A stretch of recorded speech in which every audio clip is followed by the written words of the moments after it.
Madison Central School District School Board. As such, I, as superintendent, open the meeting until we have a chairperson to whom I would be delighted to turn over the rest of the agenda.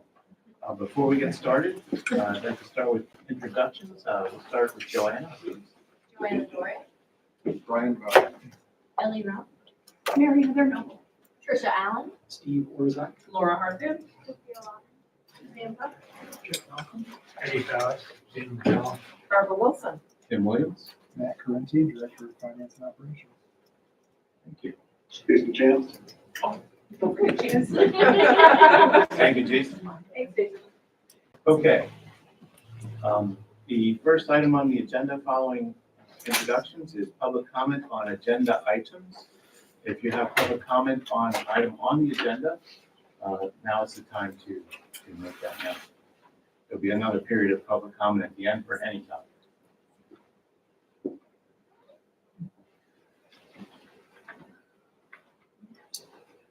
Okay, hearing none.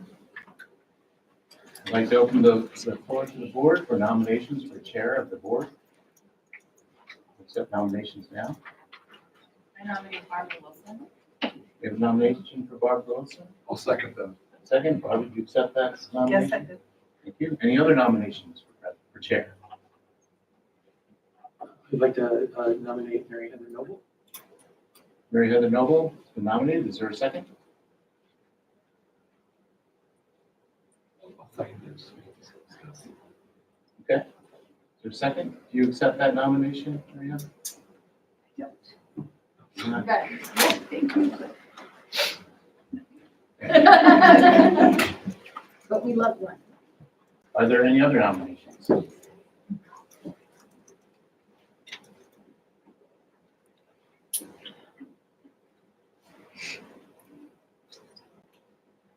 close the nomination process then.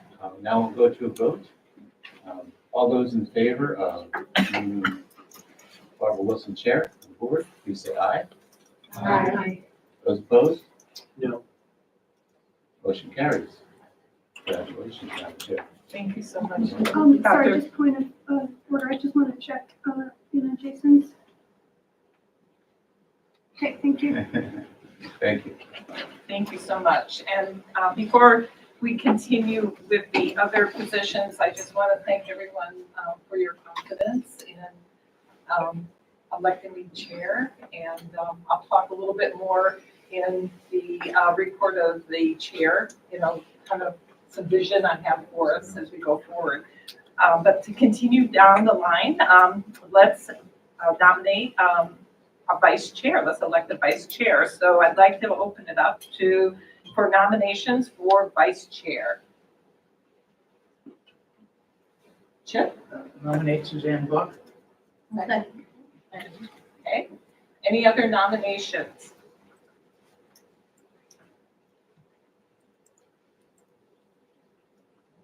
I would nominate Mary Heather Noble. I'll second. Any other nominations?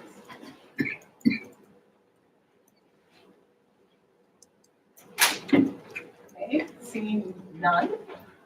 First of all, let me check to see if Suzanne, would you accept it? Yes. And Mary Heather, would you accept the nomination? I would prefer not to. Okay. All right. So all those, there's no others, right? I want to make sure we're good. Okay. So then all those in favor of electing Suzanne as vice chair, please indicate by saying aye.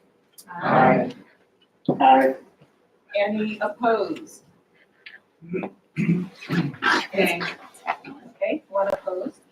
And so Suzanne is our new vice chair. Congratulations. Next is clerk. I would like to open up the floor to nominations for our board clerk. I'd like to nominate Heather Noble for secretary. Okay, I'll second. second. Any other nominations?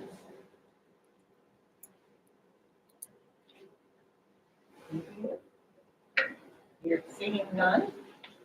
And would you accept that? Okay, thank you. So we can, thank God. Sorry. This is where So- my talents. So those all in favor of electing Mary Heather as secretary clerk, please indicate by saying aye. Aye. Any opposed? Okay, the ayes have it. Congratulations, Mary Heather. Next, moving down our list, we need to appoint a truancy officer. Any nominations? I would appoint the school resource officer. Right, which is Connor Souza. Souza, right? A second? A second. Any other nominations?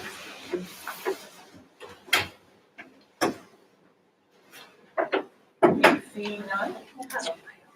Looking at the Zoom, making sure I'm not missing someone. All those in favor of appointing Connor Souza as our truancy officer, please indicate by saying aye. Aye. Any opposed? Okay, we have our truancy officer. And next, we're going right through the list here. The next, we need to appoint two representatives to the Hannaford Career Center Board. And they all serve as representatives of the board for a period of a year.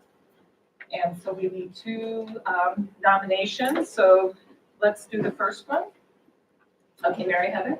I nominate Steve Orsick. Okay, is there a second? Excellent. Do you want to do both of them at the same time, or let's vote one at a time? And then, Steve, are you willing to? Oh, yes. Okay, wait, let's just do one at a time. All those in favor of Steve Orsak being appointed as the representative of the ACSD board to the Hannaford Career Center Board, please indicate by saying aye. Aye. Okay. Any opposed? Excellent. So now let's open it up to another nomination. Nominate Tricia. And so Joanna nominated, and Suzanne? Yep, I don't see you, but I thought I heard you. Seconded it. Any other nominations? Seeing none? Wait, yes, Tricia, thank you. Yes, I would accept it. Thank you for keeping me honest. So those all in favor of appointing Tricia as our second representative to the Hannaford Career Center Board, please indicate by saying aye. Aye. Any opposed? Excellent. Welcome and thank you. Madam Chair, Yes. now that the board has been officially reorganized, I would request that there be a change in the agenda. Okay. I would ask for an executive session according to VSA 313A1 regarding labor relations agreements with employees. Okay. So we have a request, and if you look at Robert's Rules of Order and Open Meeting Law, there is provision to suspend rules to add an agenda item if 2/3 of the body approve of adding an agenda item. And in this particular case, it's related to negotiations. So folks know a little bit more about it. And I believe it's really to give us an update on negotiations, which we need to do in executive session. So, Chip. Could I just ask the question of why it has to be at this point? Well, we were going to try to add it to the agenda, but they said we have to reorganize the motion first. Or are you asking why do we need the executive session? At this point in time, considering the disorder it'll cause, because we have to. No, not now, but at the end of the meeting. Oh, okay. Oh, I thought you I'm were sorry. talking Right, at the about. end of the meeting. Sorry So for let me being unclear about rephrase, that. I'm sorry, that wasn't clear to me. let me rephrase I apologize. what the request was. Okay. Board member Steve Orsak, who is the chair of our nomination negotiation committee, thank you, requested that we have an executive session for the purposes of giving the board an update on negotiations. It would be at the end of the meeting. I'll second. Clarification. Yes, So at the end of the meeting, so that we would not be doing this during board reports, we would hold this after public comment because we have so many guests here. I yeah. just want to clarify why Yes. we're planning on doing that. And there is no anticipated action afterwards, Right. therefore would not, hopefully not be necessary to come back into session. So I have a motion and I think JD seconded it. Any other discussion? Okay, seeing no other discussion, all those in favor of suspending our rules to modify the agenda to include an additional agenda item at the end of the meeting for us to go into executive session per VSA, help me Steve. Great. 313A1, relating to labor relations agreements with employees. Thank you for that. All those in favor indicate by saying aye. Aye. Any opposed? Any abstentions? Okay, so we will add that to our agenda. And that'll be at the end of the meeting, so it won't disrupt the flow of the meeting. All right, moving right along on our agenda, as part of reorganization, we establish our regular board meeting time, date and time. At this point in time, we have been using the second and the fourth Monday at 6:30 of each month as our date and time for our standard board meetings. Any input on whether we should change that, or is that okay to proceed? I move that we maintain that schedule and stay on the second and fourth Mondays at 6:30 for board. Thank you. And second? Second. Okay, thank you, Suzanne. Any discussion related to that?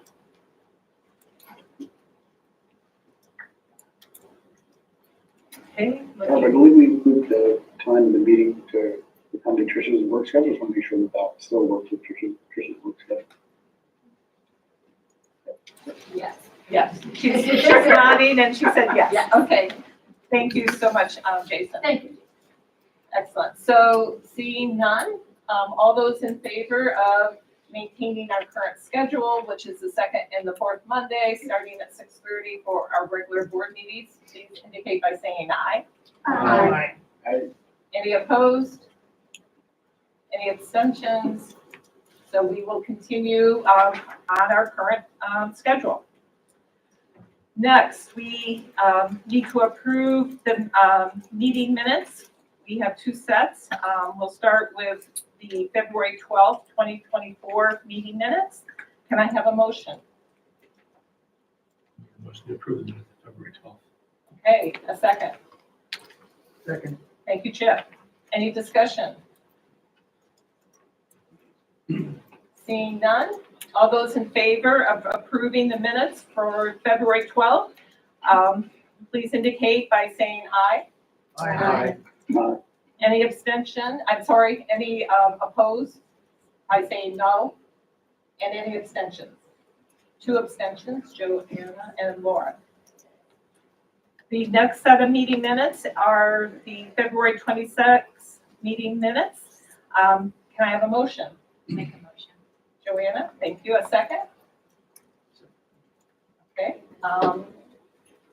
Steve? Any discussion? Seeing none. All those in favor of approving the February 26th minutes, please indicate by saying aye. Aye. Any opposed? By saying no or nay? Any abstentions? And we have Ellie and Laura again as an abstention.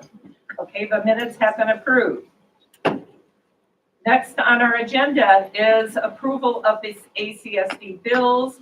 At this time, we haven't reorganized the committees, but because the bills were prior, I'm going to have Chip go ahead and provide that update and the bill report. Thank you. Two sets of bills. First ones were read on the 19th of February by Jason and myself. First warrant is for the general fund of $783,797.93. Of that total, $175,000 is for transportation and $90,000 is for teacher retirement costs. Second is a payroll warrant for $456.44.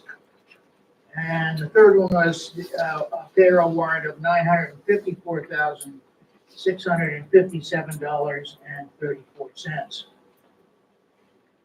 Second bills were read on the 4th of March. And the first is, again, by Jason and myself. The first is the general account warrant for $801,932.11. And of that total, almost $535,000 is related to health and dental insurance. Second one is for a payroll warrant of $553.54. Payroll warrant of $954,843.90. Another payroll warrant of $275.13.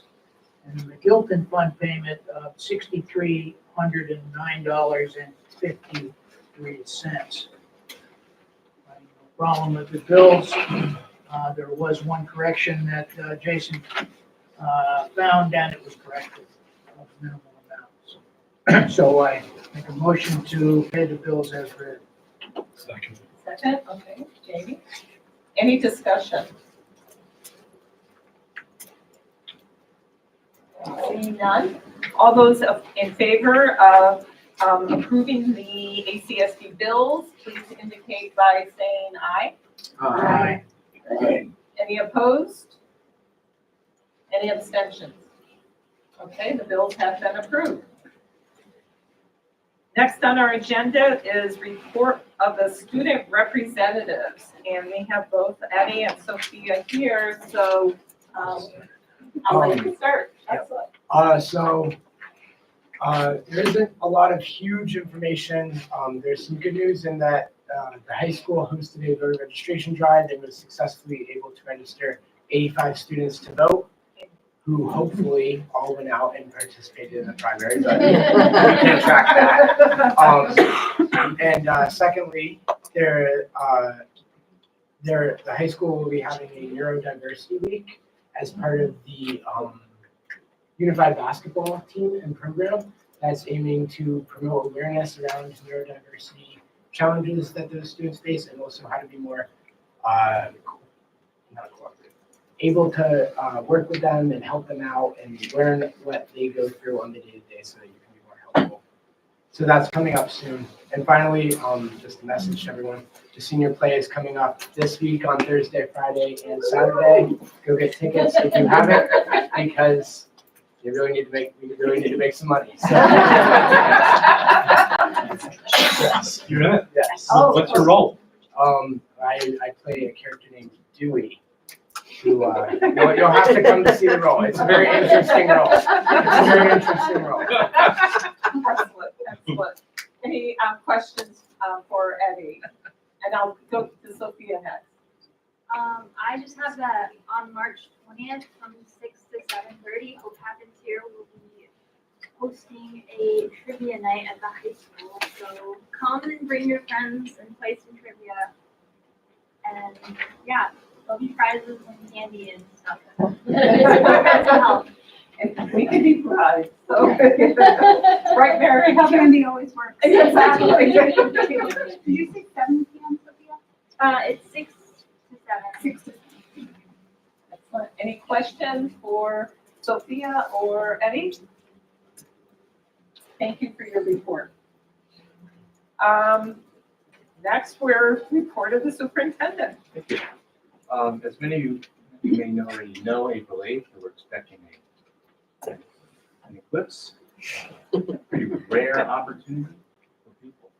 And we've decided to have a half-day student day that day, following the traditional early dismissal schedule.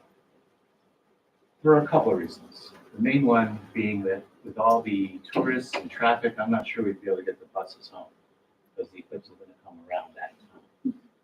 So the prudent thing was to schedule a half day, and so that people can enjoy the eclipse with people at home, or some of us will be at work, we'll enjoy it together at work. But it's going to be an unusual occurrence that we should take advantage of. I just want to make that publicly known again. There's more information has come or will be coming from your child's building. The second item is free reduced numbers. We often call this FRL, stands for free reduced lunch. These numbers, there's two different sets of numbers for free reduced lunch students. The first set deals with Title I federal programming money. Those numbers are pulled from the U.S. Census. The second set is from the state of Vermont, based on some slightly different criteria. So you're going to see the numbers from the feds and the numbers from the state aren't exactly the same. There's some synergy between them sometimes, but sometimes there's not. So these are the numbers that were given to us. On the orange cells you can see there, they're the federal pre-reduced numbers. The ones in the white cells, they're the state pre-reduced numbers. And you can see that there are some differences. Now, also keep in mind on the federal numbers, it's for fiscal year 24 and fiscal year 25, which means when we say fiscal year 24, we're talking about the 2023-24 school year. The whole FY thing works on the last year of the school year. So I know in education, we often throw around things that people don't understand because that's who we are. So I'm trying to explain as best I can what FY 24 and FY 25 mean. You'll notice in those two data sets, they don't follow the same fiscal years.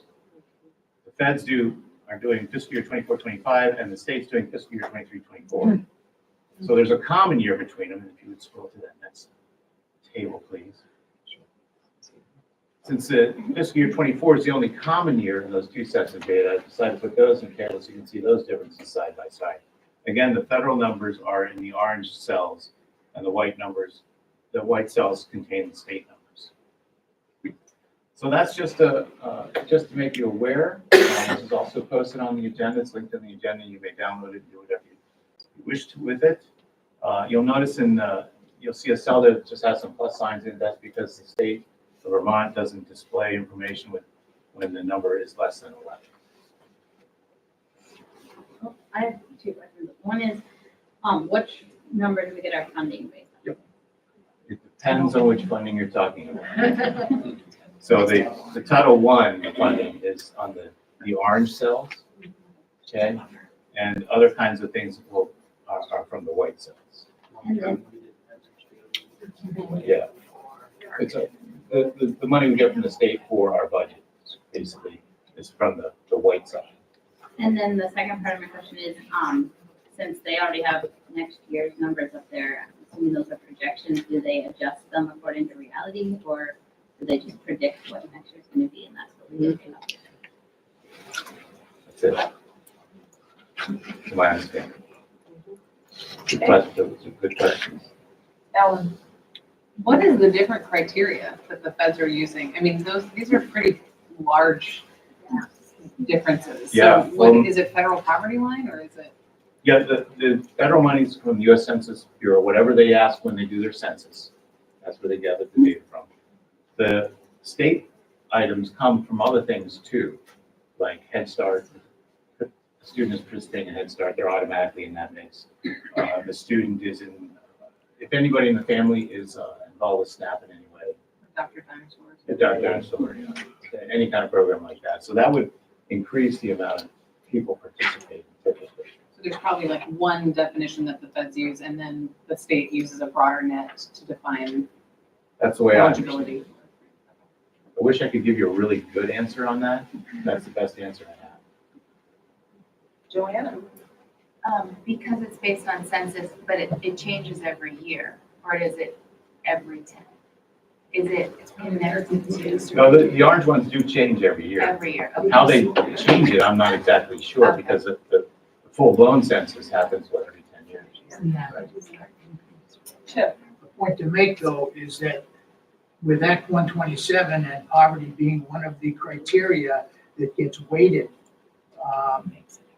it's very important in those types of discussions. So again, to be able to talk to the public about why your taxes are why they are and why we are weighting, the state is weighting students.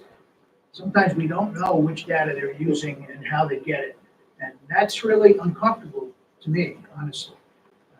And it's also, I think the point to make is on the free lunch, I think you have to be, you have to not apply, but you have to fill out a form, and if you don't fill out that form, then you don't get counted. The benefits of that. I'm not sure what that means now, since food is free, so. There's still a form process. Well, that was a big issue this year too, because, you have a form process that's coupled to an obsolete meal program that determines federal grant or state grant allocations. It's not a very good system, which is why they expanded the reporting methods to include those other mechanisms, like Medicaid direct certification is a really big one. And that sort of bypasses the need for a form in a way that's never been done before.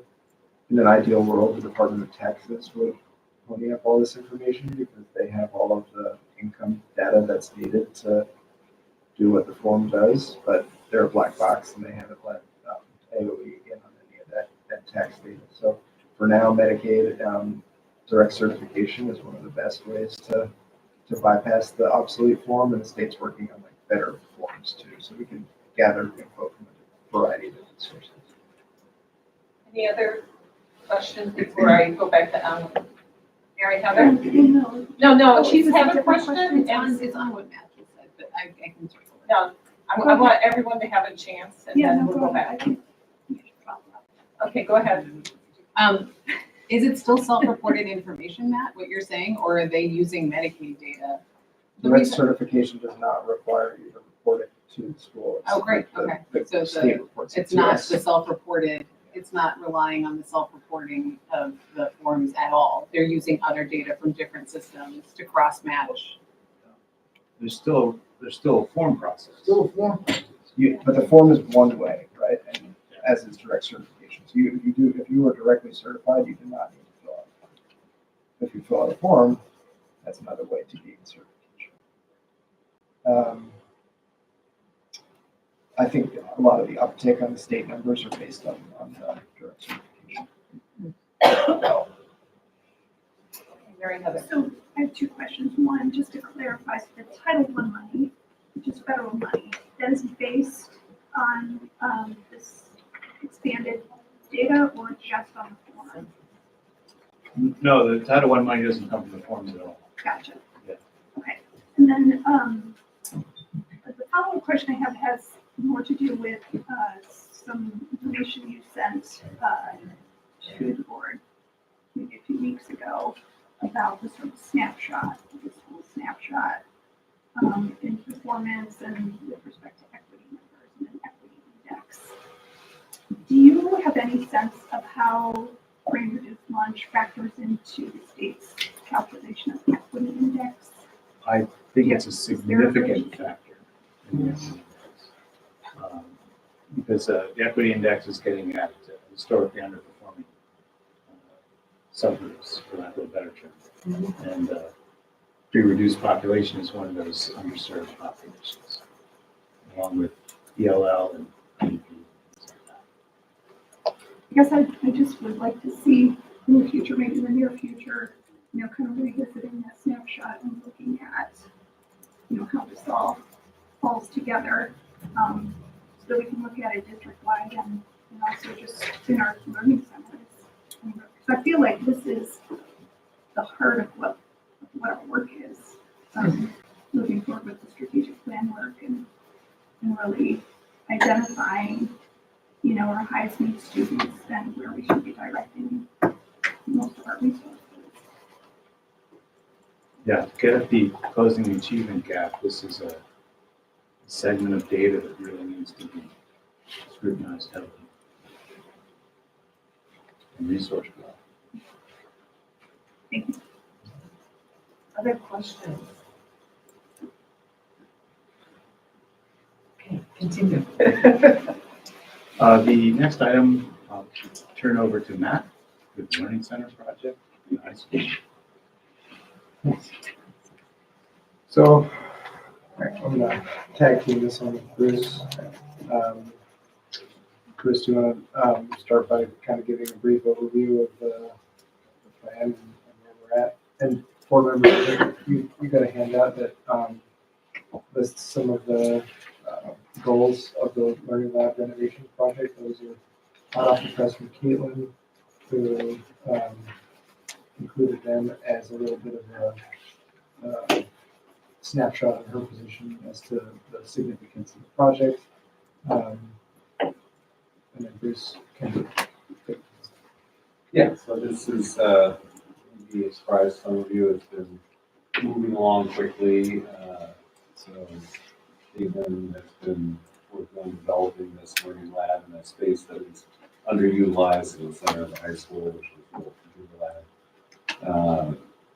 And so starting the beginning of the school year, we put up some rolling whiteboards, kind of separate the space out. And they've been operating this learning lab environment in that space, but it's still open to the rest of the library. So there's a lot of noise that kind of travels in both directions. And there's not a lot of privacy, working one-on-one with the student. So we've, based on the needs of that program, we've developed this project. It's a relatively small project. It'll be dividing the old computer lab off from the library space using a glass wall, so it still maintains a lot of light and a lot of visibility, but it will isolate them sound-wise.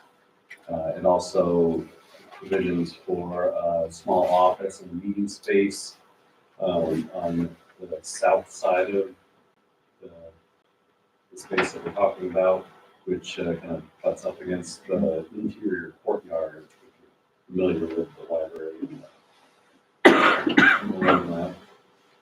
And what we would be doing is putting up that wall, creating a little office and meeting space. We would put down the same flooring that's in this space, different color, vortex flooring, and redo the lighting. And that would, those modifications would make that space more inviting. It would provide a quieter environment for them to be able to work with the students.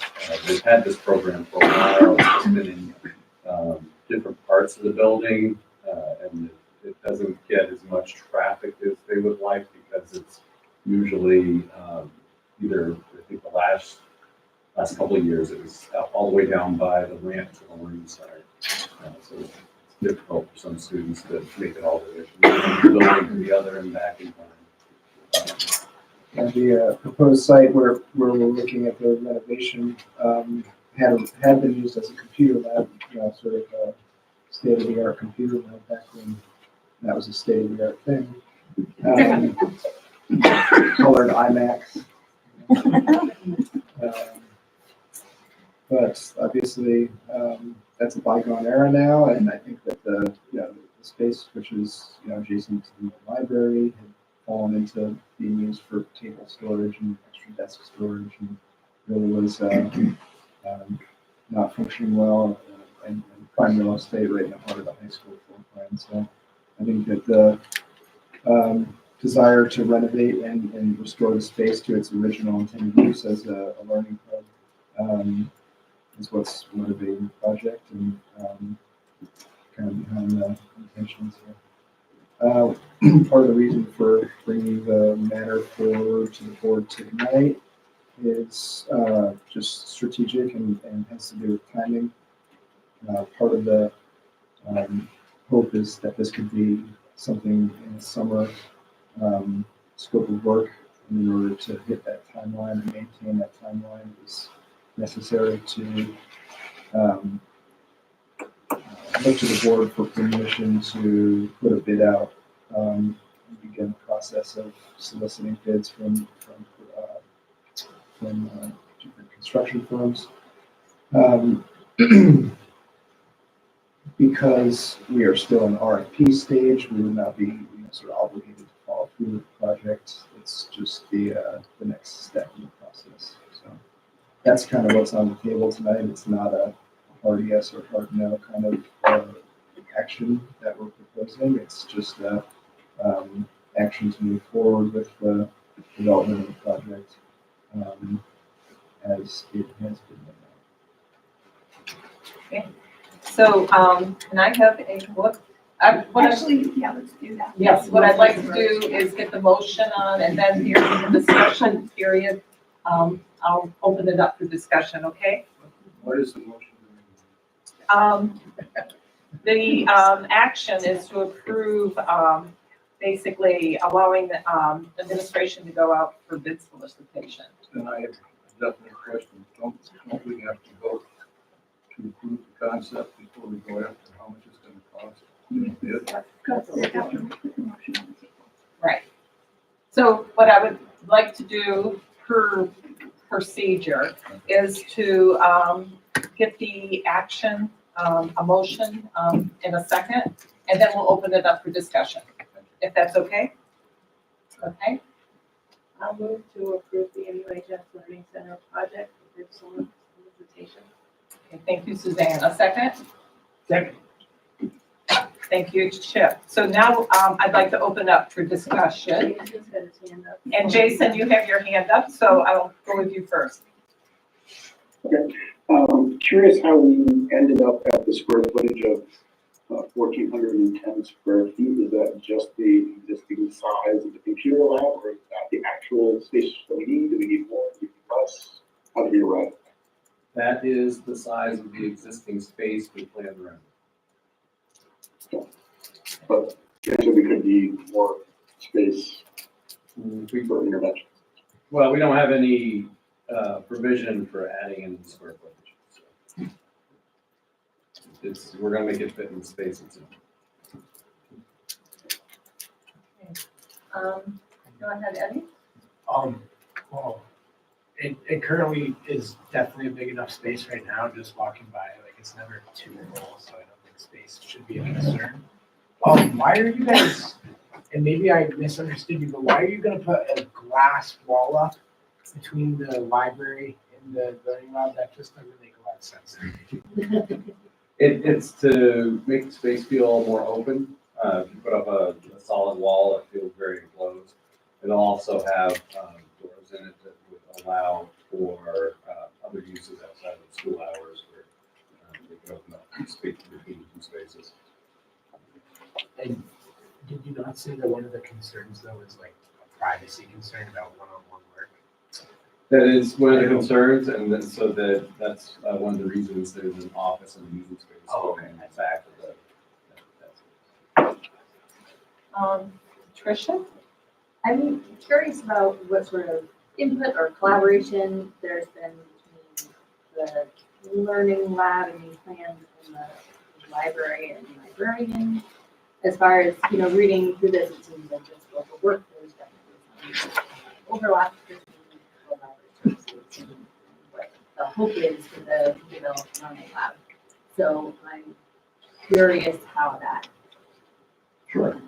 We had a couple of meetings that involved the librarian and some of the stakeholders in that space. And Caitlin ran those meetings. We did have the architect sitting on one of them to give input. The architect also gave us a survey, which the librarian filled out. Caitlin filled out. There were a couple other people that input on the survey as well. And so that's how we arrived at this spot. I know we also talked about maybe having a larger vision, and phase 2 would be renovating the library. That would most likely be something that ends up in a larger bond, and look at more district-wide projects.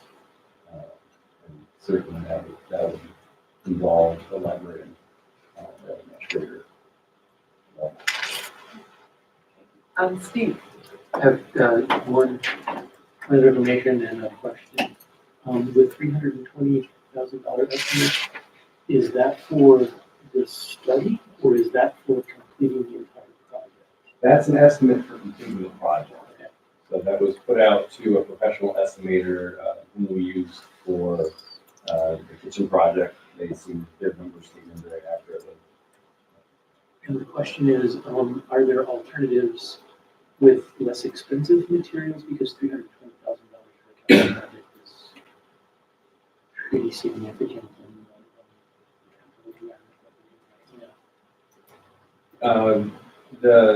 It would be less expensive to put up a sheetrock wall, but that didn't achieve the atmosphere that the people who had put on the survey were looking for, flexibility in the space. That's probably the biggest expense. I mean, carpeting, it's going to, floor covering, it's kind of nominal whether you go with this type or another type. Sure, but are we talking a difference of $100,000 or are we talking a difference of half? I don't have that. There was It was amazing, I think it was a $90,000 item. Yeah, $90,000. That would be offset by the cost of the driveway. Yeah, possibly. Standard driveway. Probably between $30,000 and $40,000.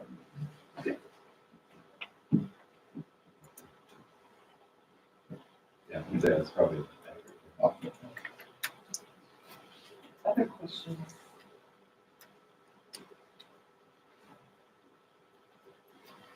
Mary I Heather. guess I'm curious, what the funding source for this is. Is this just the reserve funds that you have discussed using?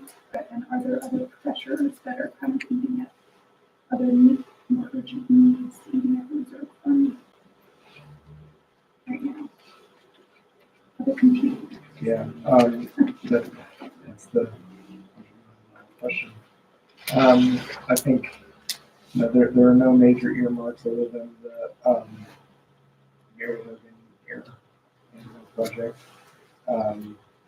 potential renovations to 49 Charles and Learning Lab project that are sort of in the stage of development that we're in with these. And so those, they represent the sort of most baked projects that we have in the hopper. I think it would be a far cry to say that they're the most urgent projects in the district. We have, tens of millions of dollars of deferred maintenance, and things that involve entire systems of entire buildings. And as we've seen from some of the facilities presentations, a lot of those will trigger grandfather costs or sister costs, where you start doing one thing and then all of a sudden you're knocking the whole building down. So you can go back and forth on it all day and have it done.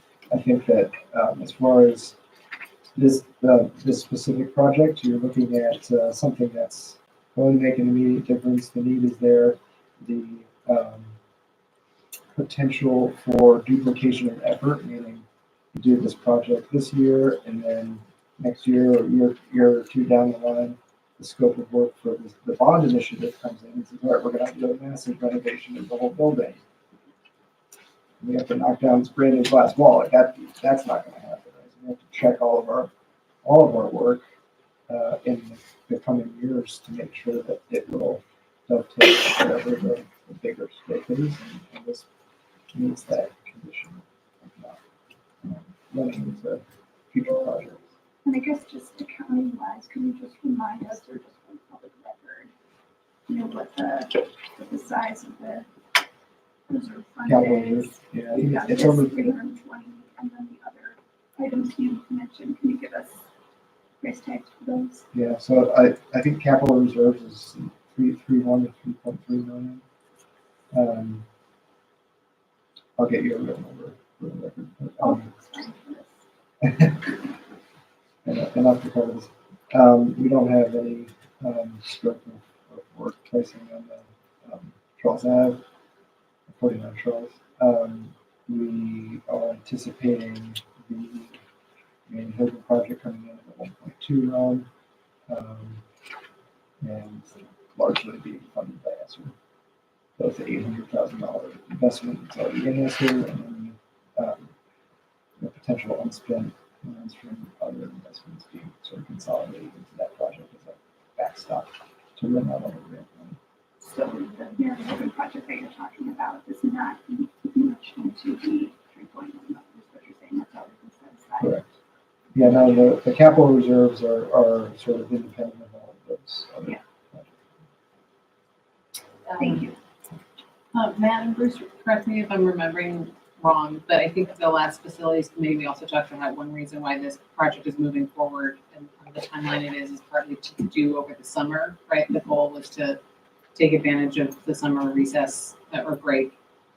So it's maybe not that it's the highest priority, but from a timeline perspective, now would be the time to decide if it's moving forward so that it can happen. And then just from the facilities committee meeting, I know that this is not from a professional estimator, but we had talked about on the Charles Avenue work, it sounded like it could be in the $500,000 to $600,000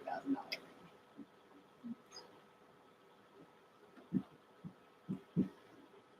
Any other discussion?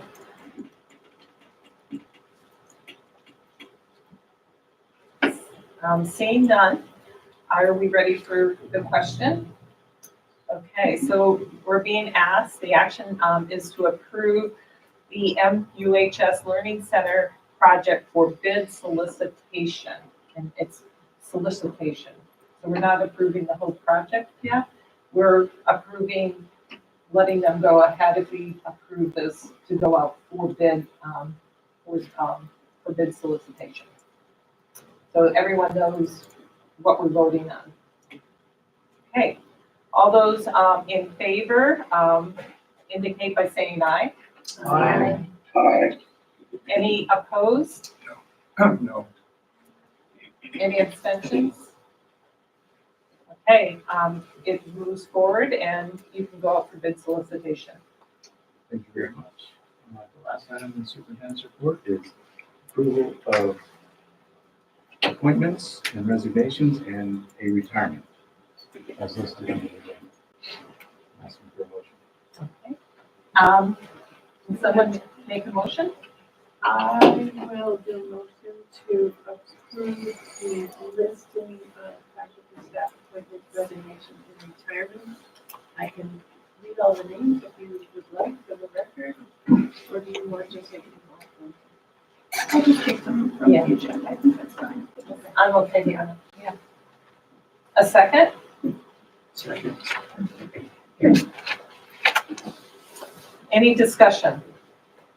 Alan?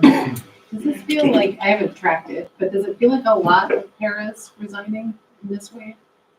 In this, yeah, you have to remember too, we didn't have a meeting, we only had one meeting last month, right? So normally it would be a couple on each agenda, but yeah, it's we have parents that are resigning for various reasons.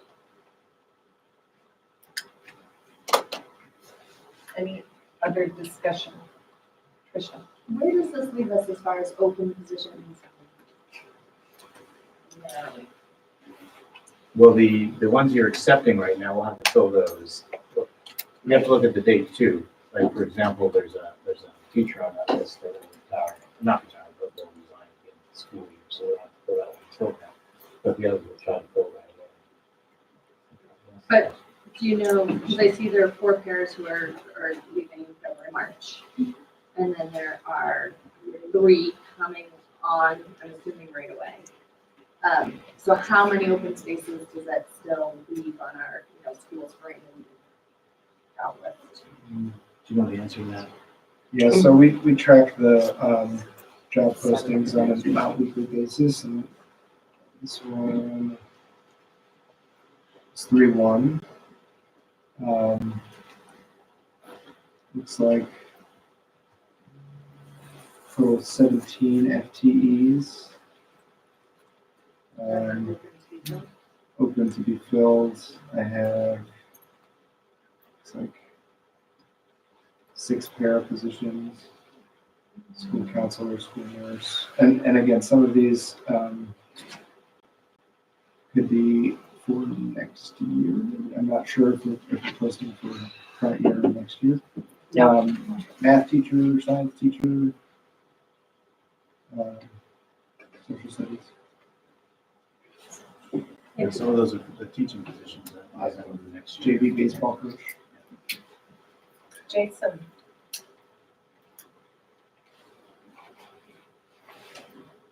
Jason?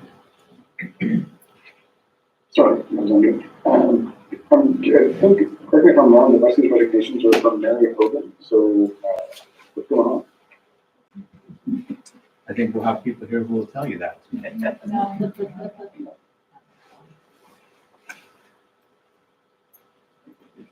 Any other discussion? All right, so we'll take action. All those in favor of approving the faculty, staff appointments, resignations, and retirements, please indicate by saying aye. Aye. Any opposed? Any abstentions? The list has been approved. Next up is a short report of the chair. So one of the things that I did on Friday or Thursday, after seeing that my post that I had offered up to the Addison Independent kind of missed, I think, their deadline, was giving it some thought. I thought it would really, be nice if the board could put a statement out thanking our ACSD community for passing the budget. And so I sent an email out with, just what I was going to provide John Flowers, and of course that would need to be changed so that it was from the board. And would really love your input about that and the message. I was going to keep it short, but would be very much open to folks' thoughts on that, and suggestions for, possibly what we would want to say. And I think it would be nice if we listed all the board members as well. It's something that I don't want to take for granted, the fact that our budget was passed. Any discussion? Mary Heather. I wholeheartedly support the idea of putting out a statement on behalf of the board, acknowledging and recognizing and thanking our ACSD community. I think we are approaching or have approached the limits of their generosity, and I think that needs to be acknowledged fully.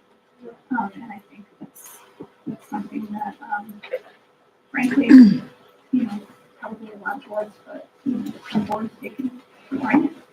Until we have big pressure like this, and I think we've got work in front of us, and I really worry about our ability to deal with long-term big facilities items that will require bonds to be passed. I think that's a real problem. So I think we start the conversation with acknowledgement for our generosity.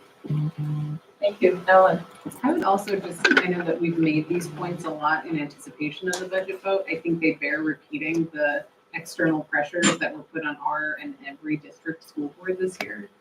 Because I think a lot has gotten missed in news reporting and in quotes from any number of state leaders who are representing it as out of control school spending, not being able to weigh in on every single district's proposed budget, but there were almost no levers that our board could pull to reduce the budget and they were essentially staff.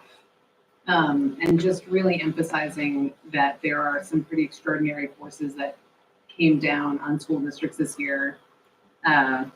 So super grateful that ACSD voters supported it, and also I don't think that story can be told enough right now.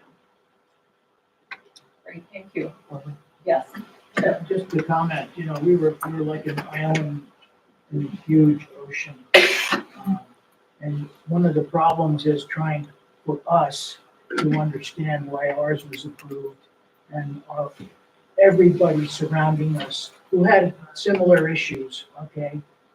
Maybe individually a little different, but similar issues in the same way went down. So it's a little disconcerting not to know. I'd love winning it, but it is really disconcerting to try to understand that and to be able to carry it forward. Thanking community for supporting the children in this district, supporting the budget. I think it's a real dilemma. It's been a dilemma all along for every single school board in the state. And you look at the numbers from South Burlington all the way down to Rutland, Fairhaven, all the way. It was pretty amazing. I'm uncomfortable, excited but uncomfortable. So for Mary Heather's, that we got a lot to do to answer this question, okay? I don't know if we can answer, but to address this issue of where we're at and how we as a district continue to support the district in a fiscally responsible way if we can. Can we get air? Yes. Please. Yes. Can someone turn the air on? Suzanne, I don't know. It's No, up on it's the up wall. there, it's on the wall. Thank you. Joanna? Yeah, and we talked about this when we were going through the budget development process, but we need to keep challenging ourselves to stay within the day along with our decisions, and not just keep on keeping on the Okay, so any other suggestions as far as wording changes?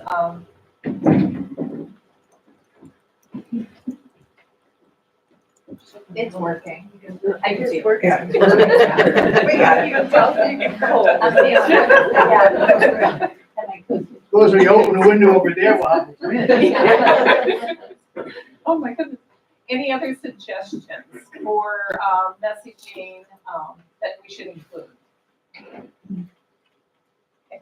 So I think I don't think we need to wordsmith here, but what I could do this evening is take a crack at, there's words that I had used in the message of the chair for the book, that kind of thing.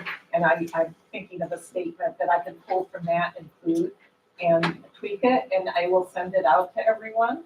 But it sounds like everyone's in agreement that this is the right thing to do. Excellent. Excellent. So I will take that action and get something to you later tonight, so you have a chance to look at it. I need if you have a suggestion, I need it back by the morning, so that I can get it into the paper for Thursday. I want to make sure we get it into Thursday's paper. Excellent. Thank you, guys. The other thing I wanted to just talk about is next steps. Is really working on committee reorganization. So we typically at this period of time ask everyone what their preferences are for committee work based on our existing committees. I know that potentially working with Dr. Baker as we move forward, we may have another committee that gets formed that kind of helps to oversee, the strategic plan from a board work perspective, from making decisions, really from our facilities, that kind of thing. So I believe, my humble thought is, and having talked to Dr. Baker a little bit, is possibly in May, that we would have maybe a board retreat that just focused on that, so we can really get that work started. So there, could be some additional work besides the standard committees that we have. So if folks could kindly send me an email giving your preferences for what committee work that you would like to be involved in. And Laura, since you're new, if you want to spend some time, on the phone, going through the different committees, I'd be happy to do that with you so you can make a decision based on what you would like. And then the next time, like the executive committee meets, which is made up of the chair, the vice chair, and the secretary clerk. The week before the board meeting to set the agenda, we can put an agenda item on that committee meeting to basically kind of finalize the assignments based on people's input. Okay, so if you could get something to me by the end of this week, that would be awesome. So that next week when we meet, we can really get the committees formed and we can send that out and start them up again. The other thing I wanted to just talk about a little bit, I've been doing some work on our onboarding procedure a little bit, materials. I've reviewed that with the executive committee as well. What I would love to see is something a little bit more formal, more in depth, and we'll try it out on Laura, right? And Dr. Williams has a great idea that when someone's being onboarded, that they would have the opportunity to sit down with central office staff as well, in charge of various departments to learn more about those, which I think would be an awesome thing. That some of us would like to actually do as well, that's been on the board for a while. And I think ultimately, since a board can have their own procedures, I would love to kind of see an onboarding procedure that we develop so that in the future is kind of consistent how we bring new members on. It's been pretty wishy-washy, and I believe that just getting together once with the chair and the superintendent isn't really enough. We need to really do more. And part of that will be starting up doing school visits, which everyone will be able to participate in as well, and getting that organized, because we, last year was an interesting year, right? We jumped right into the superintendent search right after reorg and really didn't have a lot of time to do some of the good things that had happened in the past. So I want to bring those back again. Steve. In addition to the formal training and the stuff that's offered by ESBA, something that has been very successful with teachers has been mentoring. And I don't think it would be a bad idea to have new board members have a mentor that they could ask questions. The chair is a pretty easy position for someone to be a mentor just for the mechanics. How do you think the board might do that? Yeah, so I'll bring that, this will be a topic at the executive committee, and we could definitely include that in our discussion. Mary Heather. Can I just make a suggestion? I think anybody on board feels like they Let us know. send Yeah. That would be awesome. Okay, the other thing that needs to happen fairly quickly, which is really our work plan. Remember last year we finally had a work plan. And so what I'd like to do is work with the executive committee and the committees, right? To include some of the key activities of the committees in the work plan so that that can really be the basis for helping them build agendas as we go forward and making sure that we cover the right things. We'll see a lot more at our next meeting, really starting to really kick those off, doing the things that we did kind of right last year and building upon them as well.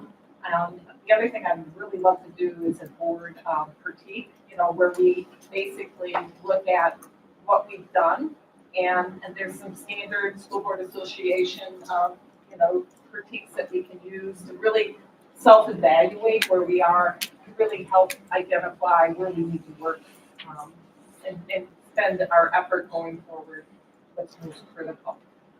So just a few things that I've been thinking about. Okay, any questions? Go ahead, I have a comment, only that, we have 2 meetings a month and multiple other meetings. I totally agree with you and everything, but we don't want to set it so high that we just never get anything done. Because it is crucial that we do what you're talking about, but it's also, there's only so much time to do this, and there are many, many things that come up that don't fit in the plan. Yes. Yeah. I agree. Just a comment, having done it for a long time. Yep, thank you so much, Chip. And, like having, a self-evaluation, then we can really use that to help identify what's the most critical, right?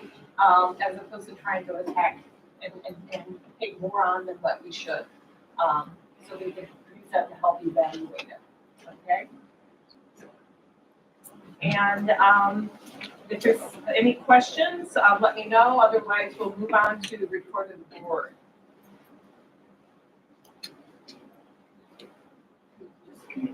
Yeah, committee updates. So at this point, the first Monday board meeting tends to be short updates.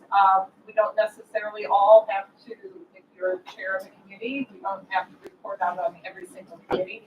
But if there are items that you want to bring forward that were, basically happening in February that you think is important to report out, the rest of the full board, please do that at this time. Mary Heather? I just want to take the opportunity to thank everyone who helped the communications and engagement committee do some of the budget outreaches. And I think it made a difference, and it mattered for us to show up at some of our, regular school events. So everyone who participated and helped, including the finance committee, and much we can have you guys to get that information. Really appreciate it. And Jason? I just wanted to let you all know that the facilities committee met a couple weeks ago, and we talked about 49 Charles Ave, which is the central office. This is a facility that can need quite a bit of work to become a usable space, in the order of magnitude of $500,000 to $600,000 more. So that is something that's in the works. Make you aware of that. Another thing that we start discussing is our facilities master planning process and how we're going to tackle strategic planning related to facilities as a district. So if you have input, you can send any concerns or suggestions to me or any member of the facilities committee. So, thank you. Thank you, Jason. Any other committees that would like to take this opportunity to say, provide an update? Steve? Yeah, just quickly, I would also like to point out that the effort independent of all the other school districts, so that was quite something useful. Thank you, Steve. Any others? Okay, thank you. Next, we come to the time on our agenda where it's public comment on any topic. First of all, do we have any folks that are attending remotely? So, 20. Okay, 20. Excellent. Okay. So what I would request is that folks limit their comments to at most 3 minutes, right? And yeah. So is there anyone who would like to speak? Sorry, I just also want to say if you could clearly state your name. So for the record, everyone will know. Yes, excellent. So is there? Yes. Yes, I will try to do that. Okay, Jamie's going to do it. Thank you. So first comment, yes. Could you state your name? Certainly. By way of introduction, I am Deborah Mack. I'm a grade 5 teacher at Arizona. Good evening. Several teachers from Arizona join you tonight to express our concern for the safety and academic good of our school children. Over the course of this year, very giving parents and staff have periodically shared their concerns with me regarding the well-being of our students and staff. Because issues involving safety and compromised academic learning continue to arise daily, we are here tonight to collectively ask for the support of our board and the military community as we seek action to bring about positive change. Before moving on, we wish to explicitly state that we could not ask our leadership team to care more or work harder on behalf of the students and staff at Mary Hogan. We also wish to recognize and appreciate the steps that we've put in place thus far, among them implementing a student response coordinator. This position has made a notable difference. We hope this role will become permanent. However, despite our leadership's tireless efforts and the unwavering care and commitment of our staff, we lack the personnel and systems to adequately meet the needs of our students. Mary Hogan is a microcosm of our society. The behaviors of some Mary Hogan students reflect the increasing volume and intensity of our broader community's mental health challenges. Our principals are frequently called away for meetings or other aspects of their administrative roles to support student behavior. Often, there are multiple classroom evacuations within the course of a week. These incidents not only deprive students of learning time, they also compromise our students' sense of safety. With some frequency, hallways are blocked off.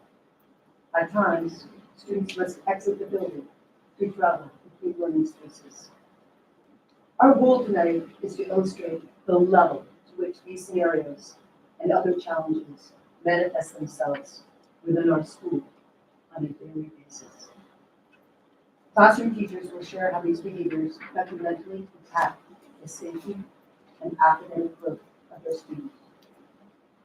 Additionally, faculty members will propose action steps that established research coupled with our professional experience suggest will help restore our ability to educate military and ACSD's children in the safe, supported manner they deserve. Thank you. Other comments? Raven Payne, first grade classroom teacher at Mary Hogan.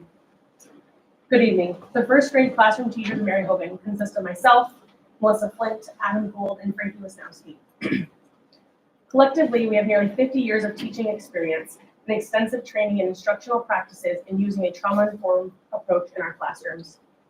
This training includes responsive classroom, district-based professional development, workshops focused on supporting children from backgrounds with trauma, graduate level coursework with renowned specialists Ross Green and David Melnick, as well as courses on executive functioning skills and working with children with ADHD. In our classrooms, we foster community building and problem solving. And as teachers, we can often address minor behaviors. However, we have seen an increase in highly disruptive behaviors over the past several years. This year, Mary Hogan has implemented an incident report protocol, and the amount of unsafe incidents has been extraordinary. We have seen desks tipped over, chairs and water bottles thrown, materials and student work destroyed, bookcases cleared, as well as verbal threats to both students and adults. Both adults and students have been kicked, punched, bit, and slapped by other students. There have also been a number of times when profanity has been projected through the classroom and halls for other students and classrooms to hear. Thank you so much. Adam Gould, the aforementioned first grade teachers at Mary Hogan. When we have been forced to evacuate a space due to a child having unsafe behavior, we immediately left our classroom without teaching materials and found a safe space to work in the school with the rest of the class, oftentimes disrupting other classes. This happens frequently, sometimes multiple times in a day, with loss of learning time for our students. In some incidents, we've been blocked from leaving the classroom due to the dangerous actions of others. We've also been blocked from returning to our rooms, remaining outside the building for 45 minutes because our entire hallway was closed due to unsafe student behavior. These hallways are closed off for travel for the entire school as we all navigate the halls by taking alternate routes, which sometimes forces us to travel outside unexpectedly. Not only have we had to evacuate from our classrooms, we've also evacuated from common spaces in the school. These examples undoubtedly cause secondary trauma to other students, in addition to the student who is in crisis. We are greatly concerned about the well-being and safety of all the students and staff at our school. Our teaching teams are everything, especially when the teaching is hard. It's how we work together to help each other to teach and support our students. We couldn't ask Jen Kravitz and Stephen McKinney to be more supportive of us and our students. They've been incredible champions for us, problem solving, and doing the best they can to provide support. They've asked Sandy Kilzer and Marissa Hennings, behavior specialists, to facilitate social skill building in small groups during math instruction in first grade. The first grade teachers team teach during literacy alongside academic interventionists and special educators with a tiered intervention system. We are meeting students where they are at and giving them the academic support they need. According to research, we should be seeing a decrease in behavior with a tiered system of support, and that is not the case. We're using a trauma-informed approach in our classroom through our professional development we've had inside and outside of our school. In order that our students can have a space to feel seen and valued, we hold grade-wide meetings, as well as daily morning meetings in each of our classrooms. We've implemented alternative schedules and behavior plans for specific students on top of trying to care for all of our students. Many of these interventions and teamwork approaches are happening at other grade levels as well, as behavioral issues occur across many settings and grade levels in our school. Thank you. Yes. Hi, my name is Melissa Flint. I too am a first grade teacher at Mary Hogan. And I believe this is my 15th year. So while we all have been here because we value our work of our children, of working with children, it's a mistake to ignore the fact that these incidences cause trauma for adults working in the school. It can and often does lead to fatigue, stress, anxiety, and more often than we'd like to admit, even physical injury. It's no wonder that we feel like it's an impossible task to fully staff, not to mention retain our own colleagues that we work with. We are all keenly aware that the policy challenges that the board has faced routinely, and we can't thank you enough for your incredible hard work and dedication that you have towards that. We also implore you to hear what we're sharing tonight. There are a few professions where that we are willingly tolerate the workplace conditions like this, not to mention like its place one would choose to want to work at or want to send their children to. We don't want to be alarmist in any way, but we want to share with you that we care all about all of our students, our colleagues, and our safety. This is a problem in our community that can't be ignored, and that will take all of us, every single one of us, to share and to work together. Thanks for listening. Other comments? Yes. I'm Jenna Hogan. I'm the school counselor at Mary Hogan School. So we are here to advocate for the continued presence of a student response coordinator at Mary Hogan School. Since the addition of this position in October, its contribution has been invaluable. The SRC has not only established positive relationships with students and faculty, but has also demonstrated a deep understanding of our community's needs. As a member of the student support team, the student response coordinator has efficiently processed incident reports and provided crucial follow-up with families, staff, and students. The SRC's proactive approach has significantly contributed to creating a supportive environment for our school community. In many instances, this person has been the immediate support needed when teachers called for assistance. The absence of the SRC in January resulted in disruptions in counselor-provided student services and increased burdens on the majority of staff members, most especially our administration. The role of the student response coordinator has become essential in addressing the increasing number of behavioral incidents. For instance, since the start of data collection in October, there have been over 200 behavior incidents reported in the first grade alone. Without the student response coordinator's presence, our counselors and administrators are stretched thin, responding to a higher volume of incidents, leading to disruptions in student services and administrative availability. We believe that maintaining the position of a student response coordinator is crucial for the continued well-being of our school community. The presence of this position not only enhances our ability to respond to behavioral incidents effectively, but also allows other members of our school community to focus on their designated responsibilities. We urge the board to consider the ongoing need for student response coordinator at our school and to prioritize the well-being and support of our students and staff. Thank you for your attention to this matter. Thank you so much. I neglected to mention in the beginning that if you're on Zoom and you would like to make a public comment, you can do so by just simply raising your hand, and then we'll move you over so that you can speak. Okay, yeah, I just was checking there first and then I'll come back to the room. Yes. My name is Jessica McCauley. I'm a fourth grade teacher at Mary Hogan. As already mentioned, we desire the continued presence of the student response coordinator at Mary Hogan Elementary School. Given the issues brought up, we also have other requests as staff. We ask for budgetary and staff resources to provide greater capacity in the Wellness Learning Center at Mary Hogan to support more students. We ask that the board looks intensively at incident report data and social emotional student needs when deciding how to efficiently and effectively use the current ACSD budget. We are not asking to compromise resources in other schools, but rather to look at adding resources to successfully support the Mary Hogan community through the end of the year while the district continues to plan for next year. We ask for 4 teachers to be maintained at every grade level at Mary Hogan for the next school year and beyond. This would assist in reducing class size to restore our ability to educate middle grade children in a safe, supportive manner. Thank you so much. Yes. My name is Megan Sears. I'm a kindergarten teacher at Mary Hogan School. And in conclusion, we wish to thank each of you for listening to our concerns and proposals.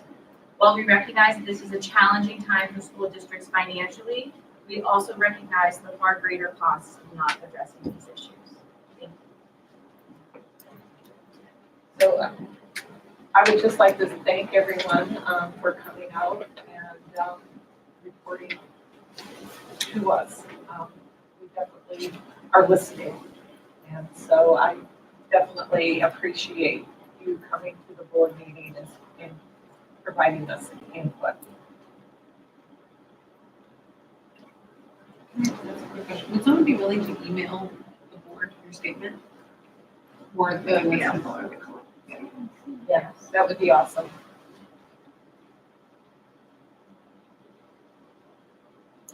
Excellent. And you can just send that, to me, bwilson@acsdbq.org. I'll just make one comment. Yes. We would love to have this discussion, but we can't in this setting, okay? So it doesn't mean we aren't hearing you. Yes, definitely. So I think you need to understand that your time and efforts and everything else is amplified by the theme. This is not a discussion session, rather than a presentation, so thank you. Thank you, Jeff. Mary Heather. And I would just advocate for sending the statement to the full board. Okay. And our contact information is on our website. Exactly. Just go to board, about the board. Thank you. Okay. Any other public comment? Yes. Hi, my comment is not related to Mary Hogan, but I wanted to be sure to give them their time together. Say your name. Oh, sorry, my name is Mary Slozar Waybridge. I wanted to comment on a few things. One that is related to Mary Hogan, or not related to Mary Hogan per se, but to the challenges that these staff members have highlighted, is that I think it also highlights perhaps a need for the district to revisit how they approach behavior. The district tends to view behavior as behavior problems rather than peeling back the onion. And there's a lot that we could learn there as a district to do differently. I also want to highlight that one of the solutions that has happened at Mary Hogan this year has been moving some students to other smaller schools.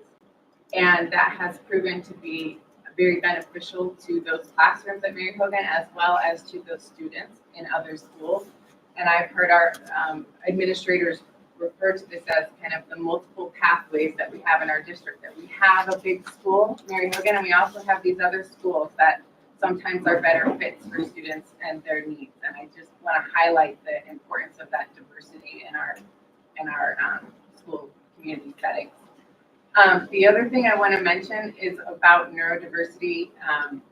It's actually Neurodiversity Celebration Week that's coming up next week. It's not Neurodiversity Week. And this is an important distinction. The week is about recognizing the naturally occurring neurodiversity among us. Just like we have multiple races, multiple ethnicities, multiple body shapes, we also have different multiple types of brains. And the week is about recognizing that diversity and celebrating it. We're not raising awareness. We're not trying to accept. You can think like, would you say that about someone's race, that you're willing to accept or become aware that they're Black or brown or something? We would never say that. And we shouldn't be saying that about children with ADHD, with autism, or any other kind of brain type. So I hope you'll join. All of our school communities are doing something to recognize it, but it's not a district effort. We hope it will become one in the future. Thank you. Thank you. Any other comments? Yes. Hi, my name is Addie Munster. I'm a student at Middlebury College.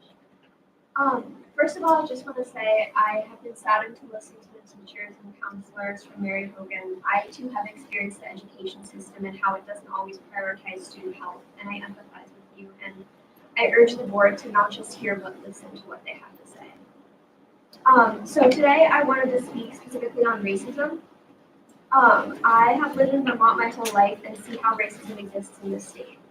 I'm part of the Vermont Student Anti-Racism Network, and we're a group we're a 501c3 run by students that works to achieve education without racism through education about racism. So we sent out a survey a while back, and one of the data points that we got is that 60% of students regularly hear racial slurs in schools. As a particularly white state, we need to do better at educating, organizing, and coming together to fight this issue of racism. Jamie McCallum invited me here to speak to my professor about this and offer for Basarn to come to Middlebury and do a presentation. So we bring students and adults in to discuss racism from K to 12th grade. And we read books, we give out surveys, we do presentations, and we have discussions around race and diversity. And so if you're interested, just let me know, or I can give you my email. We'd love to just be involved, especially now that I'm part of the Middlebury community. I'd love to be involved in the school system and help you all and be a part of making a change. So thank you so much for this opportunity. Thank you so much. Okay, and we have one online.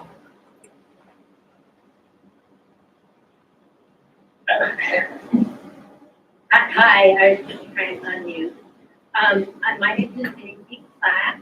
I am a teacher at Salisbury Community School.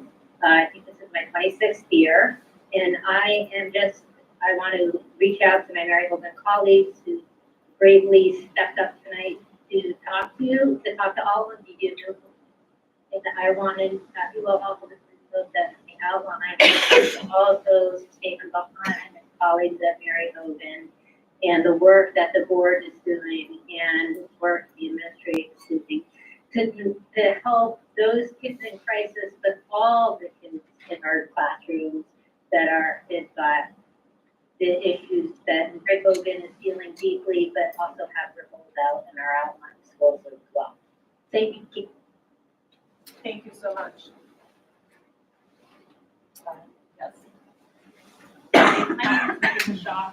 I came and spoke with you guys a couple of months ago. I didn't come here today to speak at all. I came for the teachers and staff. But in listening to what they had to say and follow up from being here before, when we initially came, and I came to speak to be truthful with Mary Hogan, second grader and kindergartner. We came to speak on behalf of our kindergartner who was really struggling with the environment in his initial classroom. Since our meeting, he has had a physical threat, physical contact, and hit him, made a very violent death threat. And it has been months long of getting him to the point where he's now moved to a second kindergarten class, which we didn't take that move lightly. He is doing far better in that class, but he's still dealing with the residual trauma of what happened initially. He's a 6-year-old. We're not only taking him out weekly to get outside counseling, which has been extremely beneficial, but at a cost of losing out on academic and social time, but he is going through a huge second transition in trying to acclimate to a new class, a new teacher, and something that should have never happened. It was the best decision that we made. We're grateful every day that the school was supportive of that decision. But I think in support of not only the children in crisis, but the adults in this room and the other children that are being severely impacted. And these are young kids, and this is going, I feel grateful that my husband and I have the knowledge, the understanding, and the finances to provide the resources that he needs to help him move beyond this. But there are a huge population of students that don't have that. So I hope you all hear what the educators are saying and take it to heart because there's a large community being impacted.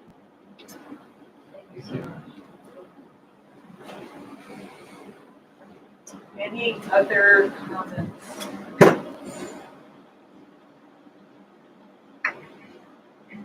Thank you all for coming out tonight. Once again, we really appreciate it. Next on our agenda is adjournment. Oh, no. We added an agenda item. I am so sorry. So at this point in time, I need a motion for us to move into executive session. I'll make a motion to move into executive session to discuss relation for.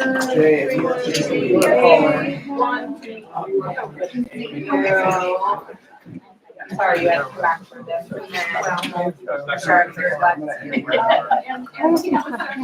Yeah.